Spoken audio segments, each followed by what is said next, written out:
Greetings, fellow students. In response to this week's discussion question, particularly, is it a good investment for the United States to continue its involvement and support of Korea? I would give it a definite yes as far as my answer is concerned. Having served in Korea in the early 90s, I was there when Kim Jong un's father was in charge of North Korea, and I saw the circumstances and the aftermath that the Korean War created. Um, at the time I was there, there were still a great many population that remembered the war and still had family members that the DMZ uh, separated them from. Um, Back when I was there in the 90s, U.S. involvement in South Korea had created a country where they accepted a reasonably democratic type government and embraced capitalism, uh, creating a pretty stable economy while their neighbors to the north um, instead suffered from a government and a leader that thrived on firm control and a connection with China, which made them truly a hermit kingdom due to no news and information getting out of North Korea, and nobody really knew the situation in North Korea as far as the poverty or the energy deficiencies, um, and how the economy actually was. DMZ, uh, when I was there several times, demilitarized zone in Panmunjom, propaganda recordings were constantly flooded over speakers to the south. And the reason they did that was they were telling the inhabitants in the South, mostly farmers, um, how well they had it compared to how little and how poorly the South Korean farmers had it. There was a large propaganda city actually built there that no one actually lived in. They actually bussed people in during the day, turned on the lights at night, and nobody was actually in the city. They'd actually bust them in during the day and bust them out at night.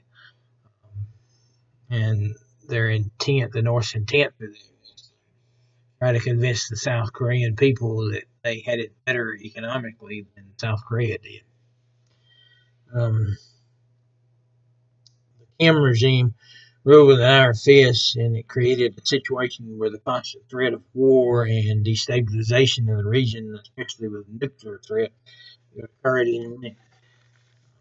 This isn't the first time in history that countries have been divided. Even the Hebrew nation was at one time. First Kings 12:21 through 24, it speaks of a time when Israel was divided into two kingdoms in 931 BC, Israel and Judah.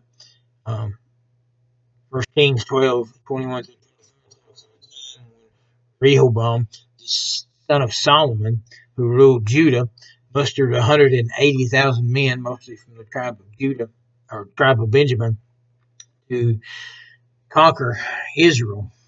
Um, God spoke through a man named Shem and instructed them not to go to war against their brothers, but instead to take the weapons and go home.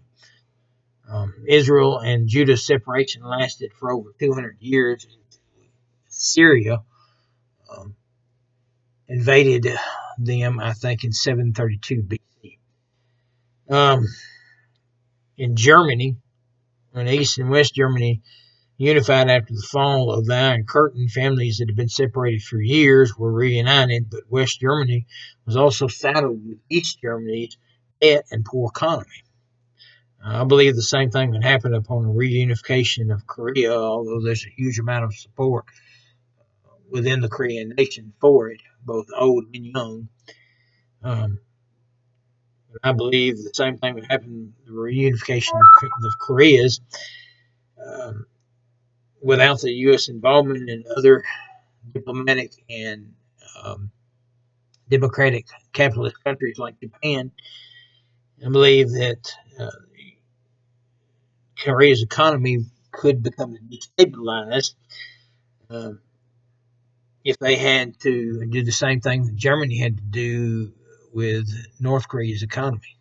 I believe the U.S. involvement uh, would help to keep that from destabilizing, but it would also perhaps open the door to China to become involved financially, as they've done so in South American countries and in African countries of recent. I believe part of the reason that Kim Jong Un, his father, began the nuclear program that he did was because of the energy deficiency that North Korea had, and it was subjected to obtaining most of their oil from Russia and China. Uh, when sanctions began happening, a lot of that was cut off, even though China and Russia continued to trade with them. A lot of that trade with energy sources was cut off. Now with Kim Jong Un in charge and actually speaking with President Trump as of recent um, days, and the South Korean president um, possibly considering ending the Korean War, considering they're still in there and harvested. Um, I believe most of the North's stipulations will probably result in U.S. military forces being removed from the peninsula.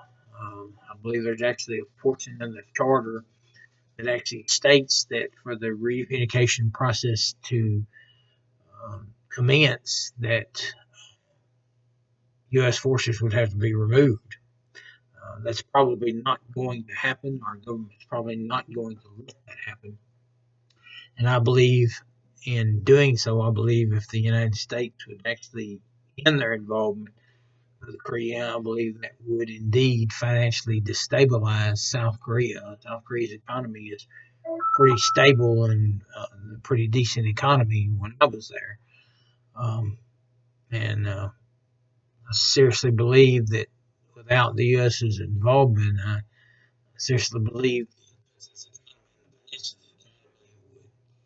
would suffer greatly, and would open the door for countries like China and Russia to even become involved in stabilization of their economy as they've done in other countries.